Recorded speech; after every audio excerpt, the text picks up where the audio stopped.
Hi, welcome back to Mi Cocina. It is a pleasure to have you, like it is a pleasure every single week.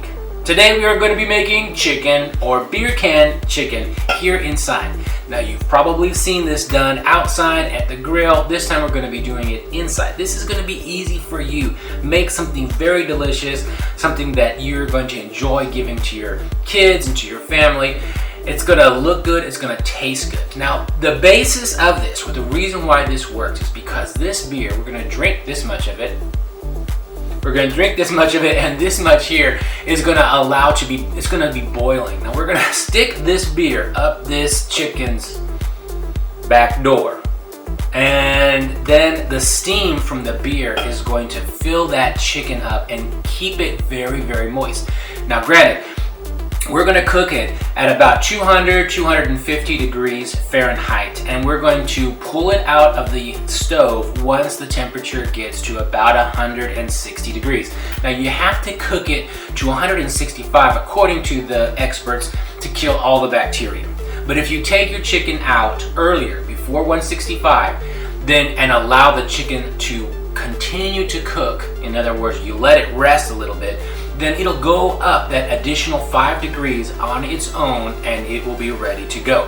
If you cook it to 165 in the oven or on your grill, then it is for sure a guaranteed dry chicken, because chicken, anything that you cook, continues to cook even after you take it off the stove or out of the oven. So that's a good tip to remember. In any case, thank you so much for joining. We are going to have a great day. You're going to enjoy this recipe. I can't wait to show it to you. I can't wait for you to use it at your own home. You excited about that? If you haven't done it already, please subscribe, give me a thumbs up, share it with somebody else, and let me show you how to do this chicken. All right, well, the first thing I like to do before I even start touching the chicken is getting my oven to the right temperature, and that is 250 degrees Fahrenheit. Now to the chicken. Make sure that your bird is dry. Now, after you've dried it with your paper towels, you can use oil on it and cover that, or you can just leave it dry and then make sure you pat the rub onto the skin. I'm going to use a very simple rub. 2 tablespoons of salt, 1 teaspoon of turmeric, 1 teaspoon of garlic powder, 1 teaspoon of smoked paprika. Stir it up, then apply it to the bird. Now don't rub it, just put it on the skin and pat it into the skin. Make sure that you get every corner, even the neck and the internal cavity. Okay, now the beer I like to use is an IPA, which is my favorite. I start by drinking half the can, and then carefully I place the bird over the opening of the beer can. Now be very careful here. I use a skillet to keep the bird and the can in place. It is also good to to catch the drippings from the chicken. Okay, so I'm doing an experiment with bacon. Now I used 2 strips for this recipe. 1 strip I cut in half and used it as a collar over the chicken, and the other one I cut into smaller pieces and placed it under the skin, under the chest, and along the neck. My thought about this was that if we put bacon on the bird, it would add more flavor to the bird, and the renderings would actually make it more moist. Okay, remember that the idea is to get the internal temperature of your chicken up to 160 degrees.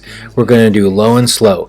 250 degree oven, 160 internal temperature, and I'm putting the thermometer in the breast of the chicken, and here my thermometer's not working. The batteries were out. I had to change those. All right, fixed it. It wasn't registering, but I think it was just the batteries. Got the batteries changed. It was 50 degrees inside that chicken. Placing the chicken in the middle of the oven, so you have to lower these racks here. Make sure that it is exactly in the middle or closest possible. Of course, you cannot have chicken without fresh made tortillas. So I'm going to use my own recipe here, and it's very similar to the recipe that my grandmother used that I remember from El Paso, Texas.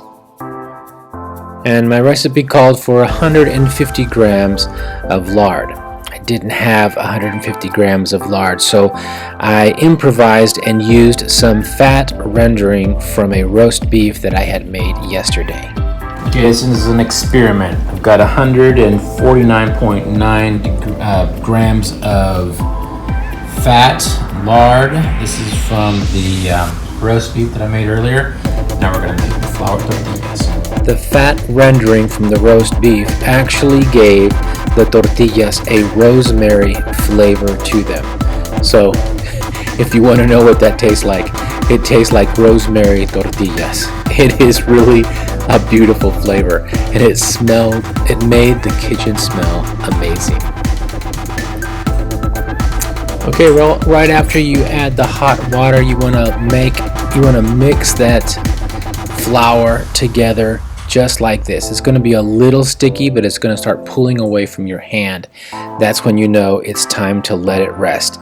I like to let it rest for between 20 minutes to an hour. And after about an hour, the thermometer told me that we had reached our 160-degree temperature internally. So I pulled the chicken out and let the chicken rest for 10 minutes. And now it was time to make tortillas. And remember, the trick to great tortillas is to keep the temperature just below 3. The chicken kind of got stuck around the beer can, so what I had to do was grab the chicken with my hand, and then with a knife I had to open up the beer can to let the juices out and pull the beer can out of the chicken. I know, it sounds gross, right? But the taste of the chicken was amazing.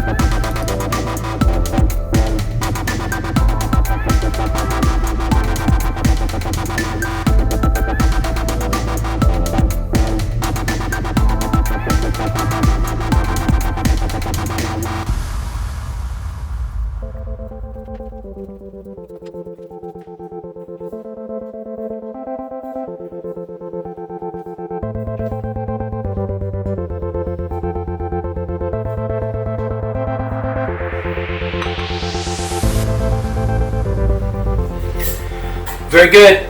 There you have it. About an hour later, once the temperature inside the chicken got up to 160 degrees, we pulled the chicken out, we let it rest for about 10 minutes, and then cut it up. It's amazing. Let me show you. First of all, the bacon. I mean, this was a stroke of genius. Anyone who uses bacon in any kind of way, shape, or form with your food is a genius in my book.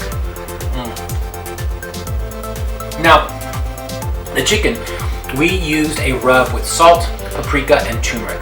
So this has a Mediterranean smell to it. Very delicious. This aroma fills the house.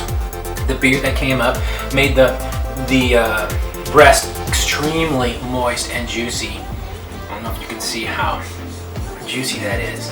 It's dripping. The juices from the chicken breast, which is normally the most dry part of the chicken, is all over my cutting board. That's how juicy it is. Tender, full of flavor. Amazing. Of course, our homemade tortillas. Let's make this our little burrito. Because hey, that's what we do here in my house, in cocina, make a burrito. There's nothing like homemade tortillas, I have to say. And with this chicken, it's amazing. Okay, so what would you like to do with your own chicken? Do it the exact same way. You can put pepper. If you want something that's not with turmeric, you don't have to put the turmeric in. I would keep the paprika, and I would add maybe chili, red chili on it, and make it a more of a barbecue taste to it. Nothing else, no other changes. If you want more of a Mediterranean flavor to it, you can add some curry. Oh my goodness. Turmeric would have been good. Maybe some coriander on top, coriander powder. That would have been fantastic. Or try it next time. I'm going to try this next time with some curry. A little bit of the bacon. Something else that I would do is that my salt was a little bit fine. Next time I'm going to do salt a little bit more coarse. So the fine salt covers the chicken too well, I think. So the outside is a little bit too salty. A a little bit too much salt on the outside. But if it was coarser, it wouldn't have that it wouldn't be overly savory on the outside, overly salty. But it is amazing. So by itself, the skin, too salty, but with everything else, it just hits the spot. No need to add any more spices.